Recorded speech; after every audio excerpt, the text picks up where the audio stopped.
এমার্জেন্সিতে যদি কোনো MI patient আসে তাহলে এটা ড্রাগ অফ চয়েস কী হবে সেটা সম্পর্কে জানবো। তাই এখানে এমআই হচ্ছে মায়োকার্ডিয়াল ইনফ্রাকশন, অর্থাৎ আমাদের যে হার্ট আছে সে হার্টকে ব্লাড সাপ্লাই করে কে করোনারি আর্টারি। এখন এই করোনারি আর্টারিতে যদি কোনো কারণে ব্লকেজ হয় তাহলে কী হবে, তাহলে হার্ট মাসেলের মধ্যে ব্লাড সাপ্লাই হবে না বা ব্লাড সাপ্লাই কমে যাবে, যার ফলে কী হবে, হার্ট মাসেলের সেই টিস্যুগুলো ড্যামেজ হতে থাকবে। এটাকে আমরা মায়োকার্ডিয়াল ইনফ্রাকশন বা এমআই বলে থাকি।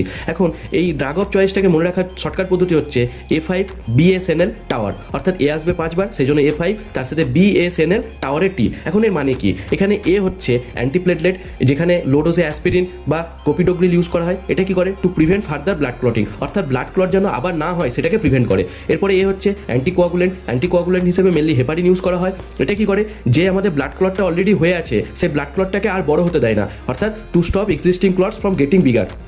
এরপরে এ হচ্ছে অ্যানালজেসিক, যেখানে মেনলি মরফিন ইউজ করা হয়। এর মরফিনের কাজ হচ্ছে এমআইয়ের জন্য যে সিভিয়ার চেস্ট পেন হয় সেই পেনটাকে ম্যানেজ করে এবং পেন কমার সাথে সাথে অ্যাংজাইটিও রিডিউস করে। এরপরে এ হচ্ছে অ্যান্টিমেটিক্স, যেখানে প্রোমিথাজাইন ইউজ করা হয় মেনলি। এই অ্যান্টিমেটিকের কাজ হচ্ছে যদি নজিয়া ভমিটিংয়ের কোনো সিমটম দেখা দেয় তাহলে সেটাকে কমাবে। এরপরে হচ্ছে এসি ইনহিবিটার বা আর্টস। এটা কি করে, এটা হচ্ছে ব্লাড প্রেশারটাকে কমায়, যার ফলে কী হবে, হার্টের উপর যেই রক্তের প্রেশার বাড়ার জন্য যে ওভারলোডটা পড়ে সেই ওভারলোডটা কমে।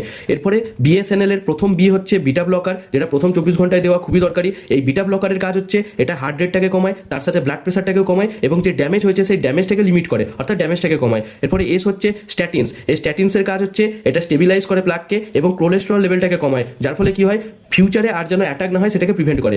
এরপরে এন হচ্ছে নাইট্রেটস, যেখানে মেনলি নাইট্রোগ্লিসারিন ইউজ করা হয়। এটা কি করে, এটা যে করোনারি আর্টারি যেটা ব্লাড সাপ্লাই করছে হার্ট মাসেলকে, সেই করোনারি আর্টারিকে ডাইলেট করে দেয়, যার ফলে কি, যার ফলে ব্লাড সাপ্লাই ব্লাড ফ্লোটা ইমপ্রুভ হয় এবং তার সাথে চেস্ট পেনও কমে। এরপরে এল হচ্ছে লো ডোজে অক্সিজেন থেরাপি, অর্থাৎ অক্সিজেন দেওয়া হয়। এবং লাস্টের টি হচ্ছে এই টাওয়ারের টি হচ্ছে থ্রোম্বোলাইটিক্স, যেটা হচ্ছে ক্লট ব্লাস্টার, অর্থাৎ কি হয়, এখানে টিপিএ বা স্ট্রেপ্টোকাইনেজ ইউজ করা হয়। এটা কি করে, যে করোনারি আর্টারির মধ্যে বা আর্টারির মধ্যে যে ক্লট হয়ে থাকে সেই ক্লটটাকে সেখানে ডিজলভ করে দেয়। এরপরে তাহলে খুব সহজে আমরা মনে রাখবো যে ড্রাগ অফ চয়েস কি এমআই, সেটার ফর্মুলা A5 BSNL টাওয়ার, যেখানে টাওয়ারে শুধু টি ইউজ করবো। আশা করি সবার মনে থাকবে খুব ভালোভাবে, এবং এই সংক্রান্ত যদি আরো কোনো ভিডিও জানার থাকে তাহলে অবশ্যই কমেন্ট করো। Thank you.